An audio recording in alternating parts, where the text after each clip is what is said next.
Kertas daluang atau dluwang mungkin masih asing bagi sebagian orang. Namun tahukah Anda, kertas daluang merupakan kertas tradisional Indonesia yang memiliki daya tahan hingga ratusan tahun.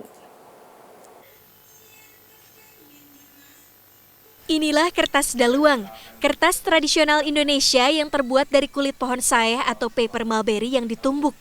Kertas daluang dapat bertahan hingga ratusan tahun karena dibuat dari serat alami dan bebas zat asam. Selama proses pembuatan pun tidak menggunakan bahan kimia sintetis. Terdapat beberapa cara dalam membuat kertas, ada yang menggunakan mesin seperti ini, kertas yang biasa kita gunakan sehari-hari, kemudian ada yang dengan cara buatan tangan. Ini juga terbagi dalam dua teknik, ada yang menggunakan teknik cetak saring seperti kertas yang satu ini seratnya dicerai-berai terlebih dahulu, dibuburkan, kemudian disatukan kembali, dan juga ada yang dengan menggunakan teknik ditempa seperti kertas daluang ini, yang mana ini seratnya masih utuh, gitu ya Pak ya? Menurut catatan sejarah dalam naskah kuno Kakawin Ramayana, kertas daluang sudah ada sejak abad ke-9. Zaman dahulu, kegunaan daluang beragam, bukan hanya sebagai media tulis dan gambar, tapi juga untuk pakaian, selendang, dan keperluan upacara. Daluang digunakan sebagai stana dalam bentuk padma daluang, padma ulantage. Jadi istilah daluang di Bali disebut sebagai ulantage atau walantaga. Jadi padma ulantage di mana Atma yang sudah ada di nirwana dilelungsur kembali, ditempatkan pada stana, ya, pada padma ulantage, kemudian dibuatkan waruga sebagai perwujudan dari jasad, gitu ya, dan disertakan untuk dibakar kembali, gitu ya, dengan harapan Atma akan sampai pada tingkatan nirwana yang lebih tinggi lagi. Membuat kertas daluang memerlukan proses panjang. Pertama, kulit batang pohon saeh dikuliti, lalu direndam dalam air selama beberapa jam tergantung pada kondisi batang pohon. Kemudian kulit kayu ditumbuk menggunakan pamepeh atau alat tumbuk yang terbuat dari kuningan. Alat tumbuk ini memiliki ukuran dan alur kerapatan yang berbeda.